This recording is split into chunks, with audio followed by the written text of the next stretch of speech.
Good morning all. I'm Andrew Cooper. I'm a councillor in Kirklees, which isn't in Scotland. It's in West Yorkshire. Yes, I'm also a peer mentor for Green Council. So if you sometimes need a bit of advice, if sometimes you think you've got a few issues on your council where you might need a little bit of help, feel free to give me a call. I've been a councillor for 22 years. Live from Norwich, Rupert Read.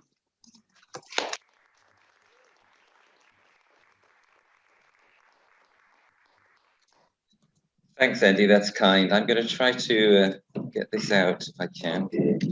Can you still hear me all right? Yeah, great. All right. So, yeah, great privilege to be here talking with AGC. As you heard, I was a councillor back in the day when there were a lot fewer of us. Back then, we used to sometimes describe ourselves as the sensible wing of the Green Party. Green Party's become perhaps even more sensible since then, and even more professional, which is great. One way of thinking about what I'm going to say to you here this morning is that there's a risk that in a certain important sense, we might be taking that too far. I want to talk with you about power or principle, the false dichotomy. I want to talk to you about the ways in which power and protest can be two things that go hand in hand rather than opposed to each other. We've got a long time to have this conversation. There's all sorts of practical questions you might want to go into to do with questions like what do you do if you're on planning committee and you've been or still are a committed protester as well, or something like that. And we can get to those questions. I'm very happy to. I can speak to those from my experience, and I know there's other people in the room who also have relevant experience. But what I mainly want to do is I want to draw a wider canvas for you for this question. Because, well, we live at a moment in history when it's impossible to avoid that wide canvas, really. What am I referring to? So I want to offer you two unwelcome, uncomfortable facts and urge you to consider with me the implications of those facts. So here's the first of those facts. The Green Party was formed 50 years ago to, well, save the world. The Green Party was formed to prevent ourselves going into a situation of dire climate and ecological emergency. The idea was that there could be a parliamentary road to ecologism, that through representative democracy in this country and around the world, we could put ourselves in a position to stop the human race from careening down the path that it was careening down then. And here's the thing, and this is the first uncomfortable fact, it's still careening down that path. The Green Party has not succeeded in its historic objective. And it is, at the very least, deeply implausible, and I would say more accurately, completely absurd to suppose that it is now going to do so. And we need to face this fact, because if we don't do so, then everything we do will be inauthentic. And I'll come back to the importance of authenticity in a minute. So there's the first of my uncomfortable facts, which I would urge us to look at and to embrace the consequences of. The project of the Green Party, when it was formed, the reason why virtually all of us got involved, is a project that is not going to be brought to completion. We are not going to save the world through parliamentary processes alone. On to my second uncomfortable fact. What do I actually mean when I talk about keeping the world safe? I mean, that's a big and complicated question that we could discuss, but there's a relatively easy, approximate proxy for it, which is that in terms of the greatest threat that confronts us, the climate threat, we've been told for some years now by scientists and governments that if we keep to below 1.5 degrees of global overheat, then we'll be keeping just about into the safe zone. So here's the second uncomfortable fact. We are not going to achieve that. We are not going to stay below 1.5 degrees of global overheat. How do I know that's a fact? Well, so I'm an expert reviewer with the IPCC, and anyone who follows what the IPCC have done will be aware that in the 2 epochal IPCC reports put out this year, the most honest reports the IPCC has ever put out, it's finally catching up with reality. It's very conservative institutions, always lag behind the cutting edge of climate science, let alone the precautionary principle. In its reports this year, the IPCC said, for example, we need deep, rapid, and immediate cuts in order to stay below 1.5 degrees. And when they were asked, what do you mean by immediate? The reply was, we mean starting this year. Deep, rapid, and immediate cuts worldwide in global carbon emissions to stay below 1.5 degrees. Well, what is actually happening this year? Well, there are some good things happening. For example, some European countries, in response to the Ukraine crisis, are doing the right thing and reducing their dependence on fossil fuels. But are we seeing deep, rapid, immediate cuts worldwide? Are we seeing them in this country? We're certainly not seeing them in this country. Are we seeing them in the United States? No. Biden, for example, has granted more fossil fuel licenses than Trump did. Incredible, appalling fact. Are we seeing them in Russia? Are we seeing them in Saudi Arabia? Are we seeing them in India? No, I could go on, I could bore you. You know what I'm saying, and I can see your heads moving in the appropriate way. So the first fact was the Green Party has not succeeded in its historic mission. The second fact is, okay, it's too late for the Green Party to succeed in its historic mission. Can there be success anyway? Can other governments see us through? And the answer to that is no. We are not going to stay in the safe zone. We are in the age of consequences. We are in a situation of historic, unprecedented instability. We are moving into terra incognita, and we are not going to succeed in extricating ourselves from that situation. What ought we to deduce from these 2 unwelcome facts? What ought we to do with them? Well, let's start with the second of these facts.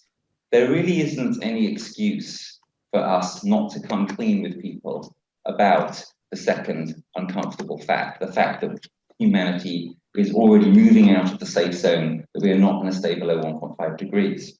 Because in relation to the fact that we have relatively little power as Greens in the ordinary sense, there is one great power that we do have, which is that we are the trusted voice on climate and ecology and nature in the political sphere, in the electoral sphere.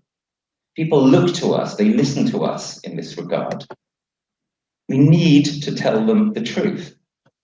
And of course, the remarkable fact about success in the last few years of the radical flank of the environmental movement, the remarkable success, the unpredicted success of Extinction Rebellion, of Greta Thunberg, etc., is that that was all based in a fundamental attitude of responsible, authentic truth-telling.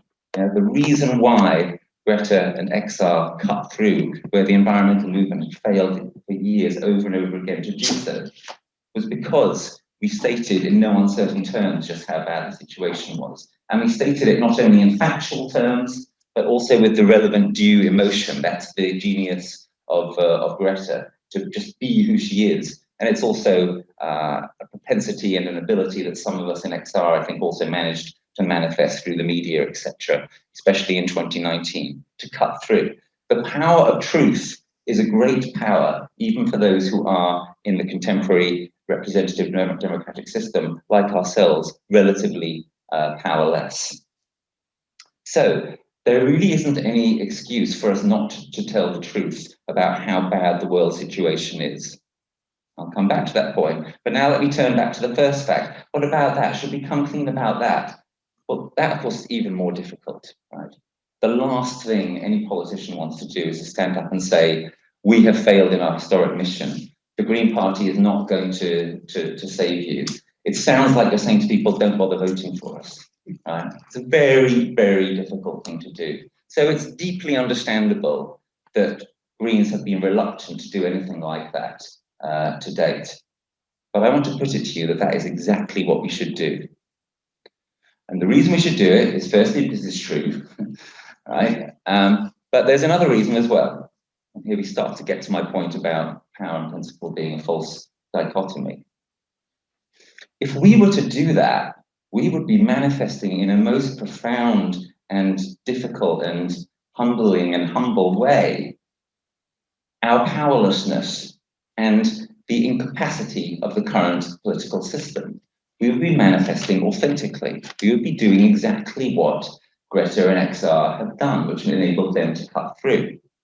If we were to say to the British people, if we were to level with them and say, you know what, you cannot look to us any longer to solve this through the parliamentary process, through the representative democratic process exclusively, that is not going to get us out of this. In fact, in a certain sense, nothing is going to get us out of this, but in terms of getting us through this and getting us through what is coming, I'll talk about that more in a moment. Right? You cannot rely on us alone to do it. If we were to say that, if we were to be honest enough to admit that, that would be news. That would be a man bites dog story, right? And we would be listened to, partly because we do tend to be respected more than other politicians as it stands anyway, as being truth tellers, but also because people would be able to see that this was a difficult and very unusual thing for a politician to do, right? People are completely used to politicians standing there saying, we're going to sort out all your problems, there are going to be sunny uplands, everything's going to be fine, we've got the solutions. And as Greens, we love to come to people and say, we know what all the answers are, we've got all the policies, etc. We've got this enormous list of policies and they're all brilliant. If you only give us the power, we'll put these into action and everything will be fine, right? And we've been doing that for year after year after year, and we've got somewhere with it, but not far enough and not fast enough. And that's what we need to admit now. And if we were to admit that, if we were to be big enough to say to people, you cannot rely on us, you cannot look to us to solve this for you, that isn't going to happen. It was reasonable perhaps to hope 50 years ago that it might happen, but it isn't reasonable any longer. Then we would cut through and it would be news and we would be manifesting the same authenticity that has resonated so strongly when it came from Greta and from XR. What's more, is the beauty of it. Here's where we really get to the nub of the point about power and principle being a false dichotomy. If we were to do that, that is the one chance we might have of actually, in quite a dramatic way, turning the situation around. If we were to manifest that authenticity, that's what people are hungry for. That's what people are hungry for. That's why Corbyn was elected Labour leader. That's why Corbyn did so incredibly well in that 2017 general election. That's why Bernie Sanders twice, despite the institutional corruption of the Democrats, almost managed to become their presidential candidate. And again, that's why Greta cut through. That's why XR cut through. And that's why already Greens do cut through to a remarkable extent, given how poorly resourced we are, how up against it we are in a first past the post system. That's a lot of the secret, for example, of Caroline Lucas's success, that she comes over to people as a more believable, more authentic voice than almost anybody else in politics. That's why so many people say she's the best MP of the lot of them. You know, she's the best parliamentarian in Westminster. What I'm saying is we need to take that power, that kind of power that we know that works, and we need to ramp it up. It's what Václav Havel, one of the great theorists and practitioners of the 1989 Velvet Revolutions, in Europe, called the power of the powerless. Yeah, when we come clean about our lack of power within the existing political system, when we admit our inefficaciousness, then we suddenly have a kind of power that we didn't have before, and that just might resonate with voters in a profound way, and actually, paradoxically, propel us to much more power than we currently have. Let me give a couple of examples for how this power of the powerless works. So one example from my own personal experience is that 6 years ago now, I started giving these kinds of talks where I said, we need to come clean about how bad the climate change situation is. And these talks resonated as nothing I'd done before in the whole of my previous life had done. And I found that I'd found my life's purpose, and it was a great thing for me. It really started to happen. It really started to scale up in the autumn of 2018, when at the time that Extinction Rebellion was being formed and we were getting ready to launch publicly, I gave a talk with the title, This Civilization is Finished. I gave this talk at Cambridge University. And I started off this talk with these words. I'm here to tell you, young people in the room, mainly talking to students, that your leaders have failed you, your parents have failed you. Even though they love you, they've failed you. Your teachers have failed you. They're trying to do their best for you, they've failed you. The environmental movement has failed you, and I failed you. And that admission of powerlessness and of failure it made some kind of connection that nothing I'd ever done before had made. And that talk has been watched by hundreds of thousands of people. Many people who came to take part in the Extinction Rebellions in 2019 said to me, you know, it was that talk that inspired them to do so. And now for a bigger example, and one from the Green Party itself. Alison Teal, councillor in Sheffield, ex-councillor now, who many of you will be aware of, did a remarkable thing in leading this protest against the tree felling in Sheffield. And many people at the time were saying, oh dear, this could be difficult, you know, this could be difficult at the ballot box. Are people really going to go for a councillor who does non-violent direct action? Is that really going to work? You know, if you've been elected by voters, shouldn't you just go into the council chamber and do your business there and not get dirty on the streets and end up in a cell and so on and so forth? And of course, what actually happened is that campaign was enormously popular and eventually more or less successful. And Alison was re-elected with a massive majority, with a much bigger majority than she'd had before. That's a tiny proof of concept in what I'm talking about here. Power and principle and protest can all go together. If you act on principle, if you protest, as well as acting through ordinary political means, that can get you closer to power than you had before. And you'll all be aware now that the Greens are in a better position in Sheffield than they've ever been. Their rise has continued. That's a miniature proof of concept of the argument that I'm making at large. So here's the beautiful paradox. If we admit our powerlessness, if we admit our inefficaciousness within the current political system, we could actually get more power through that system than we've ever had before. And this is the central idea of the little organization that Alison and I founded called Greens Can, Greens Climate Activist Network. And what we're trying to say to the Green Party is what I'm saying to you here this morning. What we need to do, it's very hard, but what we need to do is to face and to state these two facts. That the world is not going to be saved, and that if it were going to be saved, it damn well certainly wouldn't be us through parliamentary, political, representative, democratic processes who are going to save us. That it's too late for the former, and it's most definitely too late for the latter. Both these things are very hard to say, and it's especially hard for us as Green politicians to say, our way of trying to do this, of trying to make change, of trying to save you all through the ballot box, etc., is not going to work. But if we were to do it, it would give us a kind of power that we've never had before. So, what follows from this? If we're going to take this kind of radical strategic move, this very different, unexpected political strategy and common strategy, if we were to take this route, which would give us a kind of platform and enable us to be listened to in a way that we're mostly just not at the moment, what would be the implications for us in terms of what else we would have to do and say? So I'm going to focus just on two before I bring this to a close, and then we have a long time to chew all this through. The first is that once you admit that we are out of the safe zone, that we are not going to stay below 1.5 degrees, that the world is headed into a terrifying era of climate injustice and damage, the first implication of that is you have to take adaptation and resilience building more seriously than you did before. You can't put the emphasis so strongly as, for example, Extinction Rebellion has done on mitigation, on prevention alone. We are not going to prevent dangerous climate change. It is here.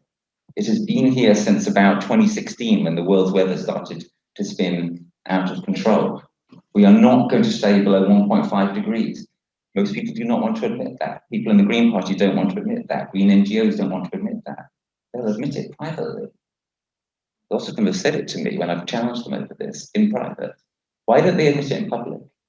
They're worried that they're going to demoralize people. They're worried that they're going to be attacked. These are reasonable worries to have. But what I'm suggesting to you is that the truth is actually on balance the reverse. Yes, there will be some attacks. I've suffered some attacks. Extinction Rebellion has suffered some attacks for saying these painful truths. But on balance, telling the truth works, and we need to take it further. Right? So what I'm saying is, on this point, is we need to go further into the truth that given that we are in the age of consequences, we need to adapt. We need to build resilience. That is the #1 priority. It's not enough to talk about 2050 or 2035 or whatever any longer. We're talking about what's here now. And remember that Britain has actually been lucky so far on this front. Anyone should be in a position now to look around and join the dots. Look at the wildfires in Australia, look at the heat wave in France, look at the terrifying floods in Germany and the Low Countries, look at the appalling heat dome in America and Canada, 50 degrees in the Arctic Circle last year. Britain has been comparatively lightly affected in the last few years by this terrifying turn in our climate damaged weather. That luck will not last, right? It's coming for us. You may not be interested in climate change, but climate change is interested in you. And sometime in the next few years, we're going to suffer some kind of savage climatically caused disaster or disasters. And we need to be ready for that. And of course, one of the beauties of your position as Green Councillors is that you're well placed to do something real on the ground about adaptation and about resilience.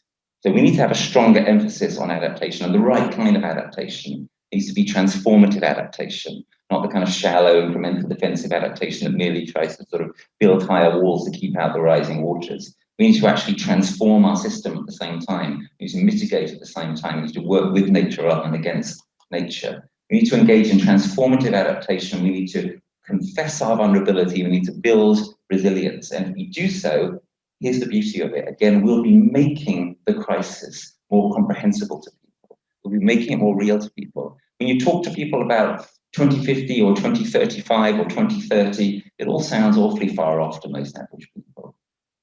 When you say to people, we're in danger now, and we need to act now to start to make ourselves a little bit more resilient against that danger, more food resilient, more flood resilient, etc., then people start to get it.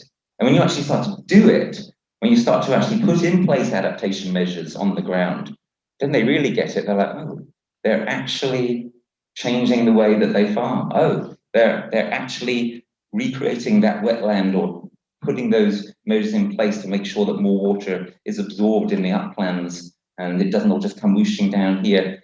They're doing that right now because we're vulnerable right now. People start to get it. When we do adaptation, don't just talk about mitigation, people start to get it. And one of the reasons why most of the green movement today has been so fixated on prevention and mitigation is precisely because it doesn't want to admit the painful truths that I've been saying. Right? As long as you continue to go on about 2050 net zero or 2030 net zero, as long as you continue to talk about mitigation and prevention, you're keeping at arm's length this painful knowledge that the crisis is here now, and we are not going to solve it. This is not a problem that is going to be solved. It is a new permanent condition we are in. Some people call it a long emergency, but really it's even worse than an emergency. Because an emergency is something you can imagine getting through and getting beyond and getting over and leaving behind, right? This is not going to be like that. We're in a new permanent condition. As long as we make it seem to people as though somebody's got this, the government's going to sort this, the scientists are onto this, the corporations have got it, the activists are onto it. The Green Party, well, they might come to power one day. They might sort it out when they eventually come to power. As long as we allow people to do that, we're allowing them to outsource the problem, to think it's not our problem, it's not here, it's not now, it's not really urgent.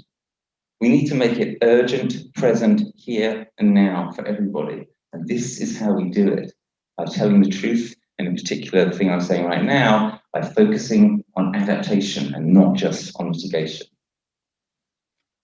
And the second implication, this is my final point, and here we come back to the point of protest.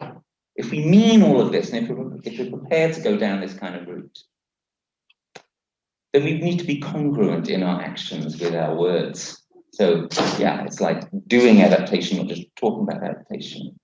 Also doing non-violent direct action and not just talking about it. And if we mean it, that we're not going to sort this through the conventional political system alone, then it follows that we need to move beyond that. And of course, this has always been there in the Green Party's philosophical basis, which makes us unique compared to other parties. Right there in the philosophical basis, it says, for some issues of sufficient importance and urgency and moment, action through the ballot box, democratic, normal procedures alone are not enough.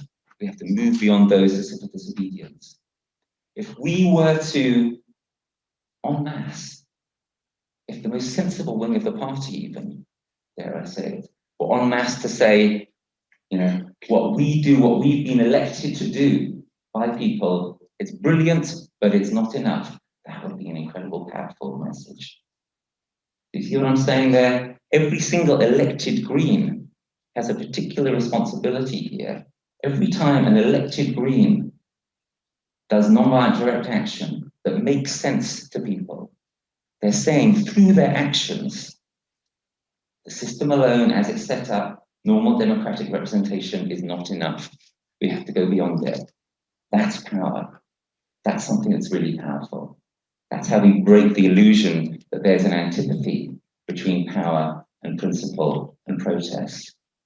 So that is the Greens can strategy in a nutshell. We can discuss it now, but if you like what I've been saying, I would urge you to look into it further, go to our website, see what is there. A number of prominent people inside and outside the Green Party are behind what we're trying to do. A number more are behind it, but are not willing to admit it yet. But they will. There will come a time. There will come a time when everyone will see that there is no choice but to go down this kind of route.